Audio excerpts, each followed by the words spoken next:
പ്രിയപ്പെട്ട കുട്ടികളെ, ഇന്നത്തെ ഓൺലൈൻ ക്ലാസ്സിൽ പ്രധാനമായും ചർച്ച ചെയ്തത് ആസ്വാദനക്കുറിപ്പിനെ കുറിച്ചായിരുന്നു. അതേപോലെ തന്നെ താരതമ്യക്കുറിപ്പ്. പിന്നീട് ഇഷ്ടപ്പെട്ട വരികൾ കണ്ടെത്തി അതിന് യോജിക്കുന്ന ചിത്രം വരയ്ക്കാനുമാണ് പറഞ്ഞിരുന്നത്. ഇന്ന് അതിലെ ആസ്വാദനക്കുറിപ്പിനെ കുറിച്ചാണ് നമ്മളിവിടെ ചർച്ച ചെയ്യാൻ പോകുന്നത്. ഒരു കവിത എങ്ങനെയാണ് നമ്മൾ ആസ്വദിക്കുക? അതാണ് നമ്മളിവിടെ ചർച്ച ചെയ്യാൻ പോകുന്നത്. ചില കവിതകളൊക്കെ കേൾക്കുമ്പോൾ നിങ്ങൾക്കത് വീണ്ടും വീണ്ടും ചൊല്ലാൻ തോന്നാറുണ്ട് അല്ലേ? ചില പാട്ടുകളും അതേപോലെ തന്നെ വീണ്ടും വീണ്ടും കേൾക്കണമെന്നും വീണ്ടും വീണ്ടും പാടണമെന്നും ഒക്കെ തോന്നാറുണ്ട്. എന്താണ് അതിൻ്റെ കാരണം? ചില പാട്ടുകളോട് മാത്രം അല്ലെങ്കിൽ ചില കവിതകളോട് മാത്രം അങ്ങനെ ഒരു ഇഷ്ടം തോന്നാനുള്ള കാരണം എന്താണ്? മിക്കവാറും അതിൻ്റെ ഈണവും താളവുമാണ് നിങ്ങളെ ആകർഷിച്ചിട്ടുണ്ടാവുക അല്ലേ? അതുകൊണ്ടാണ് നിങ്ങൾക്ക് യാതൊരു അർത്ഥവും അറിയാത്ത പാട്ടാണെങ്കിലും ഹിന്ദി പാട്ടുകളൊക്കെ മൂളി നടക്കാറുള്ളത് അല്ലേ? ഹിന്ദി, തമിഴ് പാട്ടുകളൊക്കെ നിങ്ങൾ പാടി നടക്കാറുണ്ട്. അർത്ഥമറിഞ്ഞിട്ടൊന്നല്ല, അതിൻ്റെ ആ ഈണവും താളവും നിങ്ങളെ ആകർഷിക്കുന്നത് കൊണ്ടാണ് നിങ്ങൾ ആ പാട്ട് അല്ലെങ്കിൽ ആ കവിത ഇഷ്ടപ്പെടുന്നത്. നമ്മുടെ മലയാളം വിഷയത്തിൽ പ്രധാനമായിട്ടുള്ള ഒരു മേഖലയാണ് ആസ്വാദനക്കുറിപ്പ് തയ്യാറാക്കൽ. LSS പരീക്ഷയ്ക്കും സാധാരണയായി ചോദിക്കുന്ന ഒരു ചോദ്യമാണ് ഈ ആസ്വാദനക്കുറിപ്പ് തയ്യാറാക്കൽ. അതുകൊണ്ട് ആസ്വാദനക്കുറിപ്പ് തയ്യാറാക്കൽ എങ്ങനെയെന്ന് വളരെ വ്യക്തമായി നമ്മളിവിടെ നിന്നും പഠിച്ച് പോകേണ്ടതുണ്ട്. ഓക്കെ. കുഞ്ഞേടുത്തി എന്ന കവിതയ്ക്ക് ഒരു ആസ്വാദനക്കുറിപ്പ് തയ്യാറാക്കാനാണ് നിങ്ങളോട് അധ്യാപകൻ പറഞ്ഞിട്ടുള്ളത്. ആ ആസ്വാദനക്കുറിപ്പ് നിങ്ങൾ സ്വന്തമായി തന്നെ തയ്യാറാക്കണം. പക്ഷേ അതിനു മുന്നേ വെണ്ണക്കണ്ണൻ എന്ന കവിതയുടെ ഒരു ആസ്വാദനക്കുറിപ്പ് എങ്ങനെ തയ്യാറാക്കാമെന്ന് നമുക്കൊന്ന് ചർച്ച ചെയ്യാം. എല്ലാവരും നിങ്ങളുടെ പുസ്തകം എടുക്കുക, കവിത കയ്യിൽ തുറന്നു വെക്കുക. ഈ കവിത ഒരുപാട് തവണ നിങ്ങൾ വായിച്ചിട്ടുണ്ടാകും. അതിൻ്റെ ഓഡിയോ നിങ്ങൾ പലതവണ കേട്ടിട്ടുമുണ്ടാകും. അതുകൊണ്ട് കവിത ഇപ്പോൾ നല്ല പരിചയമായി കാണും. ഒരു കവിത കണ്ടാൽ നമ്മൾ ആദ്യം ശ്രദ്ധിക്കുക അതിൻ്റെ തലക്കെട്ട് ശ്രദ്ധിക്കും. അതേപോലെ തന്നെ ആ കവിത എഴുതിയത് ആരാന്ന് നോക്കും ഇല്ലേ? ആരാണ് എഴുതിയത്, എന്താണ് കവിതയുടെ പേര്, ഇതൊക്കെ നമ്മൾ ആദ്യം ശ്രദ്ധിക്കും. ആസ്വാദനക്കുറിപ്പിലും ആദ്യം വേണ്ടത് ഈ രണ്ട് കാര്യങ്ങൾ തന്നെയാണ്: കവി പരിചയവും കവിതാ പരിചയവും. ആരാണ് കവിത എഴുതിയിട്ടുള്ളത്, എന്താണ് കവിതയുടെ പേര്, ഏത് കവിതാ സമാഹാരത്തിൽ നിന്നാണ് ഈ കവിത അല്ലെങ്കിൽ ഈ കവിതയിലെ വരികൾ എടുത്തിട്ടുള്ളത്. ഇതാണ് നമ്മൾ ആസ്വാദനക്കുറിപ്പിൽ ആദ്യമായി സൂചിപ്പിക്കേണ്ടത്. ഓക്കെ, ഒന്നാമത്തെ പോയിന്റാണ് പറഞ്ഞത്. ശ്രദ്ധിക്കുക, ഒരു ആസ്വാദനക്കുറിപ്പ് തയ്യാറാക്കുമ്പോൾ നമ്മൾ ആദ്യം കവി പരിചയവും കവിതാ പരിചയവുമാണ് എഴുതേണ്ടത്. അങ്ങനെയാണെങ്കിൽ വെണ്ണക്കണ്ണൻ എന്ന ഈ കവിത എഴുതിയത് ആരാണ് നോക്കൂ. ചെറുശ്ശേരി എഴുതിയിട്ടുണ്ട് കവിതയുടെ അടിയിൽ ഇല്ലേ? ഇനി ഏത് കവിതാ സമാഹാരത്തിൽ നിന്നാണ് എടുത്തിട്ടുള്ളത്? കൃഷ്ണഗാഥ. അപ്പൊ നമ്മള് എങ്ങനെയാണ് ഈ കവി പരിചയവും കവിതാ പരിചയവും ആസ്വാദനക്കുറിപ്പിൽ ആദ്യമായി എഴുതുന്നത് നോക്കാം. ചെറുശ്ശേരി എഴുതിയ കൃഷ്ണഗാഥയിലെ ഒരു ചെറിയ ഭാഗമാണ് വെണ്ണക്കണ്ണൻ എന്ന ഈ കവിത. ഇങ്ങനെ എഴുതിയാൽ കവി പരിചയവും കവിതാ പരിചയവും പൂർണ്ണമായി. ഇനി നമുക്ക് ഇതിനെ മറ്റൊരു തരത്തിൽ കൂടി എഴുതാം. പ്രാചീന കവിത്രയങ്ങളിൽ ഒരാളായ, ഈ കവിത എടുത്ത സമയത്ത് ടീച്ചർ പറഞ്ഞു തന്നിട്ടുണ്ട്, പ്രാചീന കവിത്രയങ്ങളിൽ ഒരാളാണ് ചെറുശ്ശേരി എന്നും അദ്ദേഹം ജീവിച്ചിരുന്ന കാലഘട്ടവും എല്ലാം പറഞ്ഞു തന്നിട്ടുണ്ടായിരുന്നു.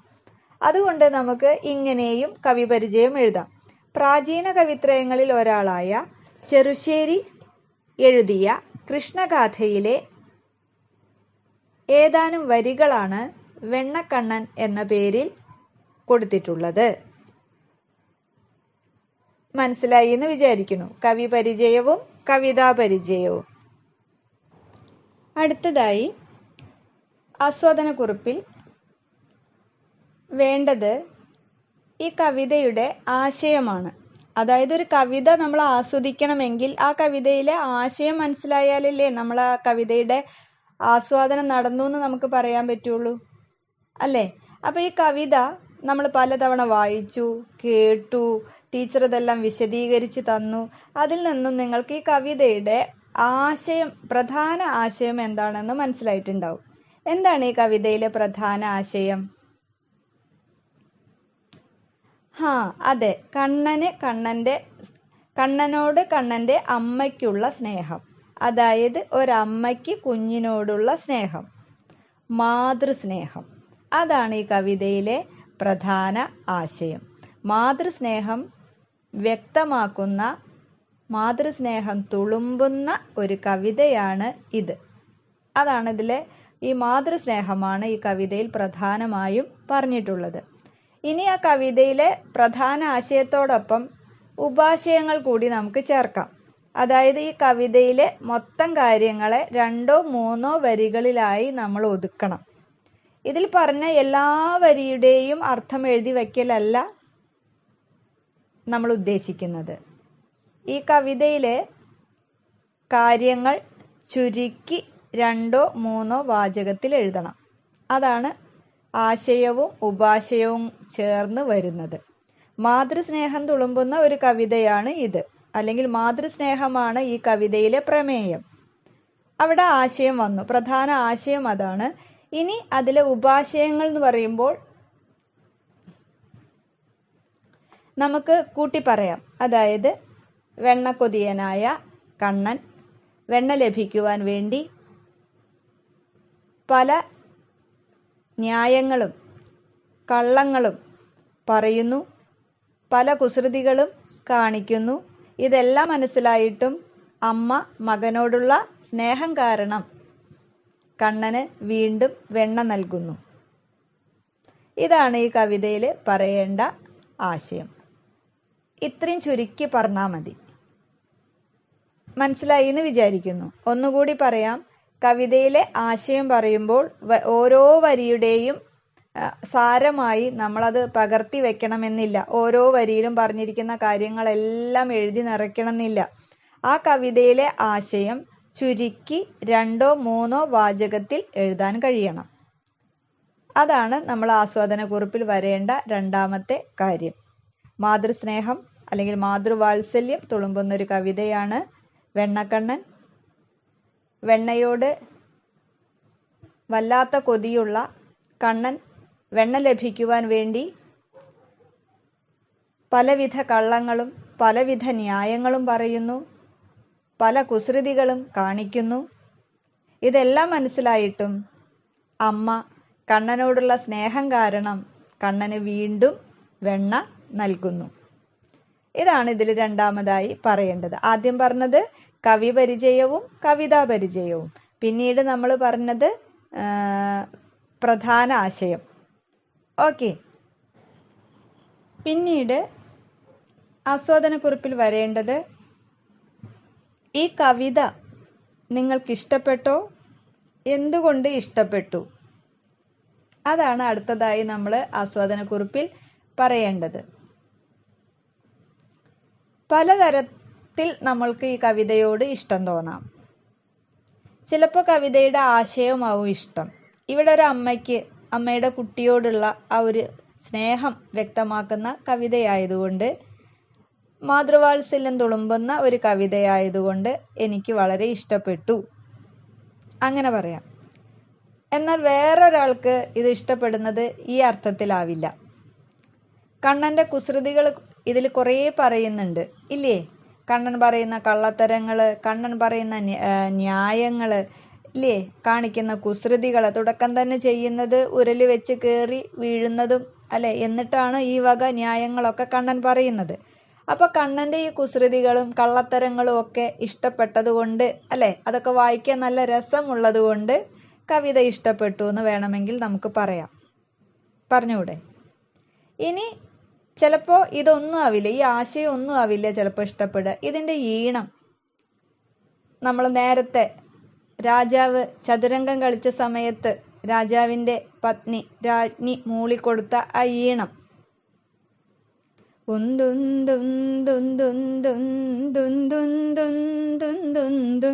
അല്ലെ, ആ ഈണം ഓർമ്മയില്ലേ? ആ ഈണം നിങ്ങൾക്ക് ചിലപ്പോൾ വളരെ ഇഷ്ടമായിട്ടുണ്ടാവും. അതുകൊണ്ടും ഈ കവിത ഇഷ്ടപ്പെടും. ഈണത്തിലും താളത്തിലും ചൊല്ലാൻ പറ്റുന്നത് കൊണ്ട് ഈ കവിത ഇഷ്ടപ്പെട്ടു എന്ന് പറയാം. ഇങ്ങനെ ഒന്നുകിൽ ആശയം ഇഷ്ടപ്പെട്ടത് കൊണ്ട്, അല്ലെങ്കിൽ ഇതിന്റെ ഈണവും താളവും ഇഷ്ടപ്പെട്ടത് കൊണ്ട്, ഇങ്ങനെ ഏത് തരത്തിലാണോ നിങ്ങൾക്ക് ഈ കവിത ഇഷ്ടമായത് അത് നിങ്ങൾ എഴുതണം. ഓക്കെ. പിന്നീട് എന്താണ് ആസ്വാദനക്കുറിപ്പിൽ വേണ്ടത്? പിന്നീട് ആസ്വാദനക്കുറിപ്പിൽ ആ കവിതയിലെ വർണ്ണനകളും പ്രയോഗങ്ങളുമാണ് നമ്മൾ കണ്ടെത്തേണ്ടത്. ഈ വെണ്ണക്കണ്ണൻ എന്ന കവിത പഠിപ്പിച്ചപ്പോഴും അതേപോലെ തന്നെ കുടയില്ലാത്തവർ എന്ന കവിത പഠിപ്പിച്ചപ്പോഴും നമ്മൾ പ്രയോഗ ഭംഗി എന്താണെന്ന് ചർച്ച ചെയ്തിട്ടുണ്ട്. പ്രയോഗ ഭംഗി എന്തിന്റെ പ്രയോഗമാണ്? വാക്കുകളുടെ പ്രയോഗം, ചില പ്രത്യേക വാക്കുകളുടെ പ്രയോഗം, അവ നൽകുന്ന ഭംഗി, കവിതയ്ക്ക് നൽകുന്ന ഭംഗി. വെണ്ണക്കണ്ണൻ എന്ന കവിതയിൽ അങ്ങനെ ധാരാളം പ്രയോഗ ഭംഗി ഉള്ള വരികളുണ്ട്, ധാരാളം പ്രയോഗങ്ങളുണ്ട്. ഏതൊക്കെയായിരുന്നു? ഒന്ന് പറയാൻ പറ്റുമോ? ഏതെങ്കിലും ഒന്ന് ഉദാഹരണമായിട്ട് പറയാൻ പറ്റുമോ? വെണ്ണയെ കണ്ടോരു കണ്ണന്താനന്നേരം വെണ്ണില വഞ്ചിച്ചിരിച്ചു ചൊന്നാൻ. ആ വരികൾ ശ്രദ്ധിച്ചു നോക്കൂ. വെണ്ണയെ കണ്ടോരു കണ്ണന്താനന്നേരം വെണ്ണില വഞ്ചിച്ചിരിച്ചു ചൊന്നാൻ. കണ്ണന്റെ ചിരിയെ വർണ്ണിച്ചിരിക്കുകയാണ് അവിടെ. കണ്ണന്റെ ചിരിയുടെ ഭംഗി, അതിന്റെ മനോഹാരിത എത്രത്തോളം എന്ന് നമ്മെ ബോധ്യപ്പെടുത്തുവാൻ വേണ്ടി ആണ് ഈ വാക്ക് കൊടുത്തിരിക്കുന്നത്. ഏതാണ് ആ വാക്ക്? വെണ്ണില വഞ്ചിച്ചിരിച്ചു. വെണ്ണിലാവു പോലെ മനോഹരമായി ചിരിച്ചു. ആ ഒരൊറ്റ വാക്കുകൊണ്ടാണ് കണ്ണന്റെ പുഞ്ചിരിയുടെ ഭംഗി എത്രത്തോളമുണ്ട് എന്ന് കവിത വായിക്കുന്ന ആളുകളിലേക്ക് എത്തുന്നത്.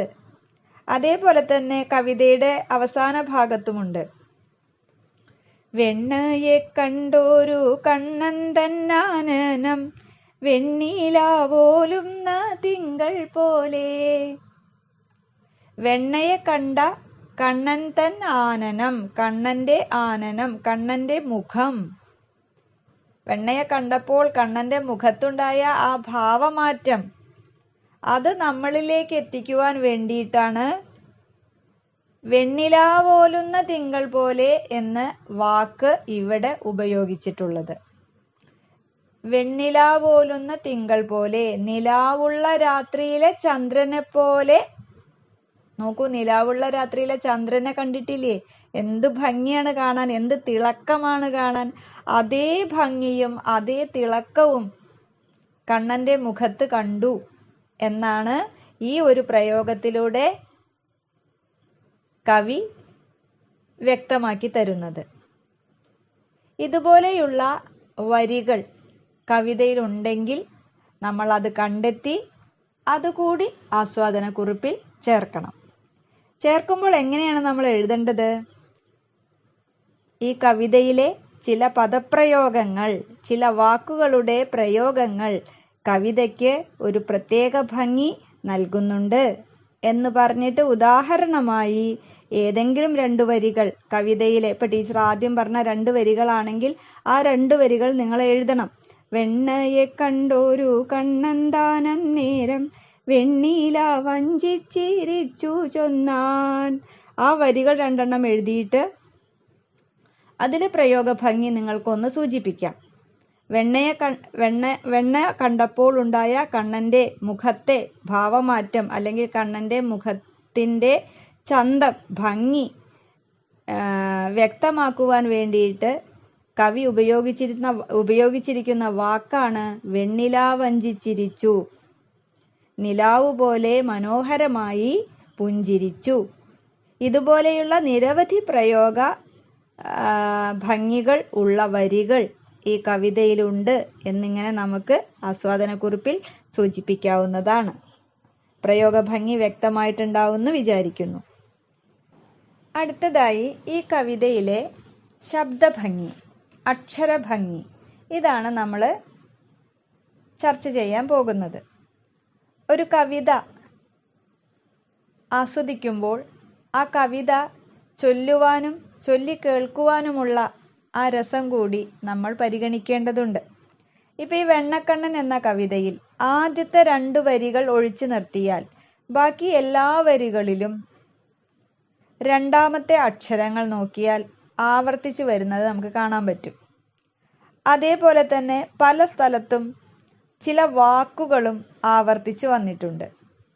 ഇങ്ങനെ അക്ഷരങ്ങൾ ആവർത്തിക്കുമ്പോൾ അത് ചൊല്ലാനും അതേപോലെ തന്നെ ചൊല്ലി കേൾക്കുവാനും ഒരു പ്രത്യേക സുഖമുണ്ട്. അതിനെയാണ് നമ്മൾ അക്ഷരഭംഗി, ശബ്ദഭംഗി എന്നൊക്കെ പറയുക. ഇനി കുറച്ചുകൂടി നിങ്ങൾക്ക് മനസ്സിലാവുവാൻ വേണ്ടിയിട്ട് ഞാനൊരു വേറൊരു കവിത കൂടി പറയാം. ഈ ശബ്ദഭംഗിക്ക് ഉദാഹരണം കുഞ്ഞുണ്ണി മാഷുടെ ഒരു കവിതയാണ്. തുള്ളിപ്പാഞ്ഞു വരുന്ന മഴ, തുള്ളിക്കൊരു കുടമെന്ന മഴ, കൊള്ളാമിമ്മഴ കൊള്ളരുതിമ്മഴ, കൊള്ളാം കൊള്ളാം പെയ്യട്ടെ.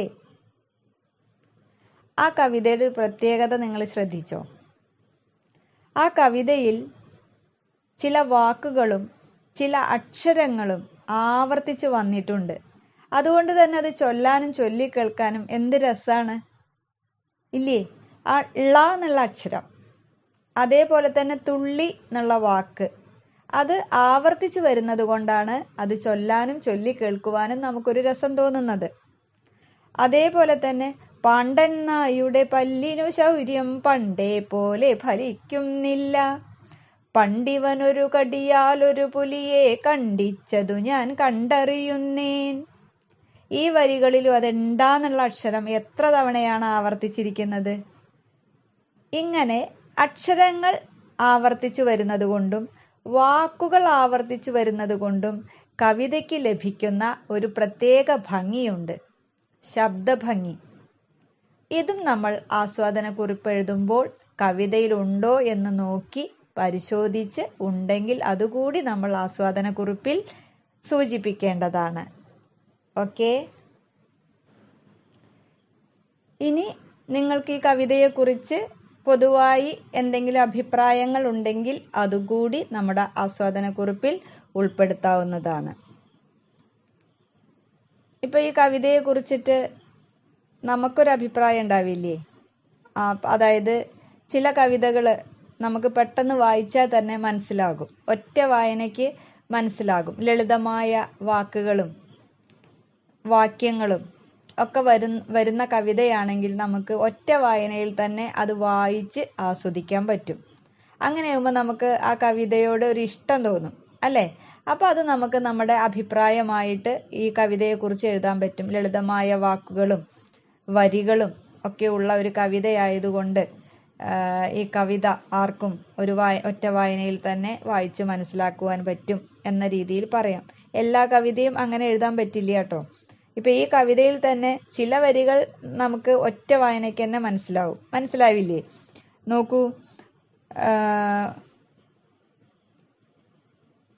ഇങ്ങനെ കേട്ടവൾ വെണ്ണയ്ക്കു പിന്നെയും അങ്ങു തിരിഞ്ഞു നടന്ന നേരം, കയ്യിലെ വെണ്ണയെ പയ്യവേ വായിലിട്ടയ്യോ എന്നിങ്ങനെ ചൊല്ലിച്ചൊന്നാൻ, കള്ളനായുള്ളൊരു കാകൻ താൻ വന്നിട്ടൻ കയ്യിലെ വെണ്ണയെ കൊണ്ടുപോയി.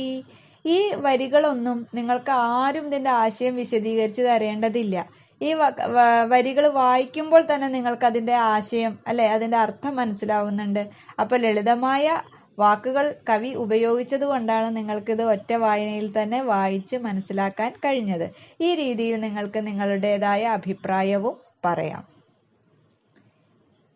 അപ്പോൾ ഇങ്ങനെയാണ് ഒരു ആസ്വാദനക്കുറിപ്പ് തയ്യാറാക്കേണ്ടത്. ഇനി കുഞ്ഞേടത്തി എന്ന കവിതയ്ക്ക് നിങ്ങൾ സ്വന്തമായി ഒരു ആസ്വാദനക്കുറിപ്പ് തയ്യാറാക്കണം. സൂചകങ്ങൾ ടീച്ചർ പറയാം. 1. കവി പരിചയം. പറഞ്ഞല്ലോ, കവി പരിചയവും കവിതയും കൂട്ടത്തിൽ പറയാം. പിന്നെ ആശയം, പ്രധാന ആശയം. കവിതയിലെ ആശയം 2 3 വരികളിലാക്കി ചുരുക്കി എഴുതണം. പിന്നീട് അതിലെ അക്ഷരഭംഗി, ശബ്ദഭംഗി. പിന്നീട് വർണ്ണനകൾ, പ്രയോഗങ്ങൾ. ഓക്കെ. പിന്നെ കവിത നിങ്ങൾക്ക് ഇഷ്ടപ്പെട്ടോ, എന്തുകൊണ്ട് ഇഷ്ടപ്പെട്ടു, ഈ കവിതയെക്കുറിച്ചുള്ള നിങ്ങളുടെ അഭിപ്രായം എന്ത്? ഇത്രയും കാര്യങ്ങൾ സൂചിപ്പിച്ചാൽ അതൊരു നല്ല ആസ്വാദനക്കുറിപ്പായി. ഇതെല്ലാം മനസ്സിൽ വെച്ചുകൊണ്ട് കുഞ്ഞേടത്തി എന്ന കവിതയ്ക്ക് നിങ്ങളൊരു ആസ്വാദനക്കുറിപ്പ് തയ്യാറാക്കണം.